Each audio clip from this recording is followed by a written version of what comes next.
Don't settle for any ordinary brand. Let Gerry Foster, the branding evangelist, show you how to have a world-class brand here on Big Brand Formula. No more spinning your wheels, wondering what it takes to have a great brand that can have great things happen for you. Gerry wants you to think big and go big. Through his interviews and inspiring teachings, each episode is devoted to giving you the guidance, support, and tools for big branding your business, product, or a service, or even yourself as a personal brand. Ladies and gentlemen, please welcome your host, Gerry Foster.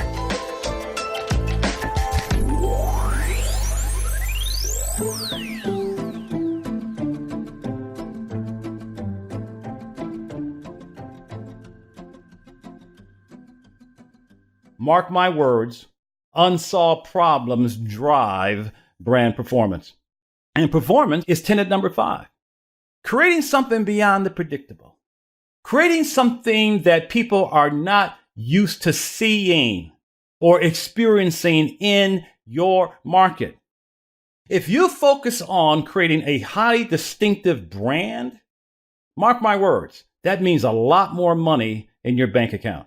You want your brand to offer what I call an undeniable customer experience, an epic customer experience, a fabulous customer experience. Whatever word that you want to use to describe your brand experience for your customers, that's what you want your brand to be about, because you are now saying that you are striving for excellence with every aspect of your brand.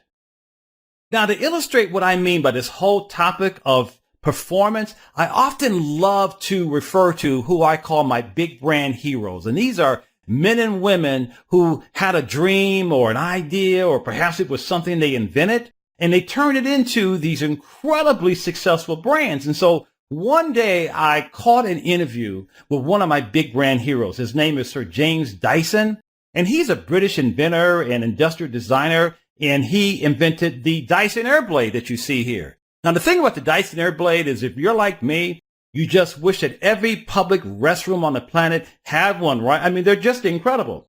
So I caught an interview with him on television once, and the interviewer was asking him to explain his approach to inventing, along with product development and branding, right? He wanted to know, how are you able to come up with the Dyson Airblade and other products of that magnitude? And so Sir James Dyson looked at the interviewer and he said, well, I simply take something that's decent and make it better. When you are striving for excellence, like I said, when you are striving to make a difference and add value and make a contribution, when you are striving to offer something to the world that would be hard for the world to ignore, that would make your name unforgettable, when you are striving to put something out into the market that people are just yearning for, you often don't have to come up with something that's never been created. A lot of times you can take what's already out there and simply make it better. I mean, think about the boldness and genius in Sir James Dyson's statement. It comes down to tenet number 6, which is positioning, which has to do with standing out in an overcrowded, often saturated market. Positioning is making your brand different in a way that is meaningful, important, and irresistible, because you're providing something that is available only through your brand. Note those 2 words, only through your brand. Let's be honest. The last thing you want to be perceived as offering is a commodity. You don't want people to see you as simply being, quote unquote, a generic. You don't want people to see you as just another jar of mayo, right? You don't want people to see you as a bottle of water or just another banana. Why not be Evian bottled water? Why not be Chiquita banana, right? I mean, why not be perceived as offering something that is not only shoulders above the rest of the crowd, but you are so far above them, you're so top shelf, you're so looked upon as being the company or the individual that can give people exactly what they've been looking for and have not been able to find it until you. That's where you want to play. So think about, gosh, when people say my brand name, when they think of me, when they think of us, what do I want people to think of? Look at the slide. iPhone 6 says bigger than bigger. right? And so you can go into any category and look at any product. You can look at a lot of personal brands like Oprah and Martha Stewart and Dr. Oz and all of these people, right? And there is something that you're going to associate just with their brand name because of how they have positioned themselves to stand out in very crowded market spaces. Look, we both know it's all about attracting customers and increasing sales. I mean, come on.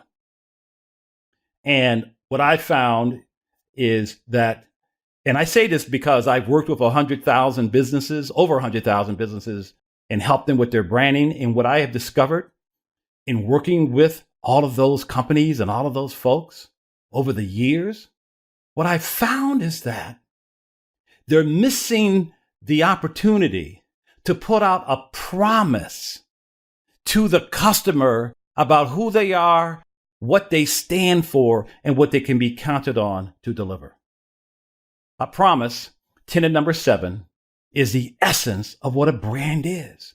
It's what people are buying from you. They're not buying your product. They're not simply buying your services. What they're buying is your promise to them in terms of what you can be counted on to deliver to them. They just want to know, listen, what am I going to get from your brand? That's all I want to know. And so your job is to promise something customers really want and then live up to that promise. And that's a revelation for some of you, isn't it?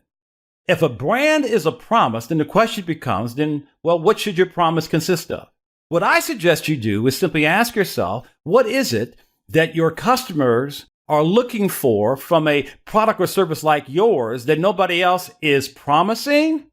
So all you really have to do is decide on, are you willing to make a promise that your customers would love from a company like yours, a product, a service like yours? And then you have to decide, are you willing to make that promise and then keep that promise, live up to that promise at every moment? If you are willing to do that, and it's a promise that nobody else is making in your market, then you are well on your way to having a phenomenal brand.